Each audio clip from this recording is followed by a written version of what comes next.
শাকিব খানকে ছাড়া বুবলি যে একেবারে জিরো, এবার তা প্রমাণিত। শাকিব খান ছাড়া বুবলির আর কোনো কাম নাই, একেবারে মেয়াদ উত্তীর্ণ হয়ে গেছে বুবলি। ভাইবাদার্স, পর পর দুইটা সিনেমা থেকে বুবলি বাদ। তাহলে এই ঘটনাগুলো কেন ঘটছে?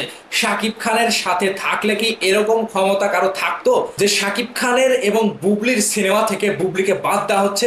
এরকম ক্ষমতা কি কেউ দেখাতে পারতো? ভাইবাদার্স, এখানে হচ্ছে মূল পয়েন্ট। আজকের চিত্রনায়িকা বুবলি শাকিব খানের ধারের কাছে নাই। শাকিব খান ভাই যখন বুবলিকে তাড়িয়ে দিয়েছে, বুবলির সাথে সিনেমা করা বাদ দিয়ে দিয়েছে, সেদিনই চিত্রনায়িকা বুবলির ক্যারিয়ারের ধস নেমেছে। আর এখন পর্যন্ত এবারের ঈদে শাকিব খানের তুফান সিনেমা রিলিজ হলো, প্রিয়তমা রিলিজ হয়েছে এর আগে, তারপরে দরদ আসছে। এই কয়েকটি সিনেমাতে একেবারে জমজমাট ব্যবসা। আর সেই নায়িকাগুলো শাকিব খানের সাথে কাস্ট হয়নি, কাস্ট হয়েছে ওপার বাংলার নায়িকা। বাংলাদেশের শাকিব খানের সাথে বুবলি এবং অপু বিশ্বাস সিনেমা করা পর্যন্ত যে কয়টা সিনেমা হয়েছিল সব সময় তারা হিট চলচ্চিত্র পেয়েছিল। কিন্তু যেই শাকিব খানের কাছ থেকে বুবলি অপু বিশ্বাস সরে গিয়েছে, অমনি এই যে শাকিব খান ছাড়া বুবলি যে জিরো হয়ে গেল, এবার তার প্রমাণ হচ্ছে বুবলি পরপর দুইটা সিনেমা থেকে বাদ পড়লো।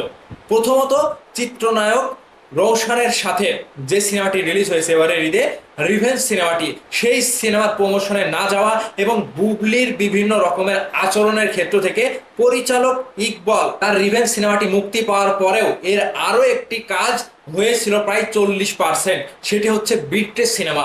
বিট্রেস সিনেমাতে বুবলি এবং রওশনের 40% কাজ শেষ হওয়ার পরেও সেই সিনেমা থেকে বুবলি বাদ পড়েছে।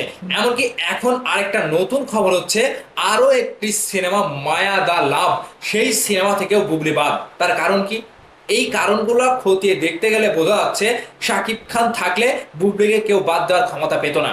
অবশ্যই শাকিব খানের প্রায়োরিটিতে বুবলি সেই সিনেমাতে পুরোপুরি কাজ করার পরে কিন্তু সিনেমাটি রিলিজ হতো। কিন্তু এখন শাকিব খান তো নাই, আপনার সেই ক্ষমতাটাও নাই, বুবলিকে একের পর এক পরিচালক প্রযোজক সিনেমা থেকে বাদ দিয়ে দিচ্ছে। তাহলে বোঝাই যাচ্ছে যে বুবলির একমাত্র ক্ষমতা ছিল শাকিব খানের হাত। শাকিব খানের হাত ছাড়া বুবলি এখন পর্যন্ত চলচ্চিত্রে কোনো অবস্থান করতে পারেনি। যদি করতে পারতো তাহলে আজকে দুইটা সিনেমা থেকে বাদ পড়তো না। যে দুইটি সিনেমার কাজ 40% 70% কাজ শেষ হয়ে গেছে, সেই সিনেমা থেকে বুবলিকে বাদ দেওয়া হচ্ছে। তাহলে চলচ্চিত্রের নিজের অবস্থানটা কতটুকু? আমি একটা বিষয় ভেবে পাচ্ছি না। শাকিব খানকে ঘর করে যে সকল নায়িকা এসেছে, প্রত্যেকটি নায়িকাই কিন্তু শাকিব খানের কাছ থেকে যখন সরে গিয়েছে তখন তাদেরকে নিয়ে আর কেউ সিনেমা করে ভরসা পায় না। কারণ ওই যে নায়ক রচিত ব্যাপার, শাকিব খানকে নিয়ে সিনেমা করলে হিট, তাছাড়া অন্য নায়ককে দিয়ে সিনেমা করলে তো আর হিট হচ্ছে না।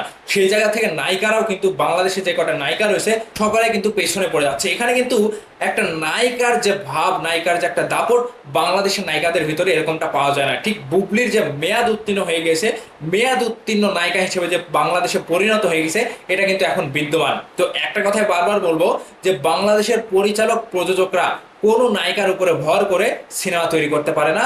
আবার এই ঈদে যে কয়টি সিনেমা রিলিজ হয়েছে, প্রত্যেকটি সিনেমাই কিন্তু নায়ক রচিত ব্যাপার, মানে নায়কের উপরে ভর করে সিনেমা করেছে। যেরকম বুবলি যদি এতটাই দম থাকতো তাহলে রিভেঞ্জ সিনেমাটি রমরমে ব্যবসা করতো এবং রিভেঞ্জ সিনেমাটি 3 দিন পরে সিনেমা হল থেকে, সিনেপ্লেক্স থেকে নামিয়ে দিত না। এখানে একটা পয়েন্ট।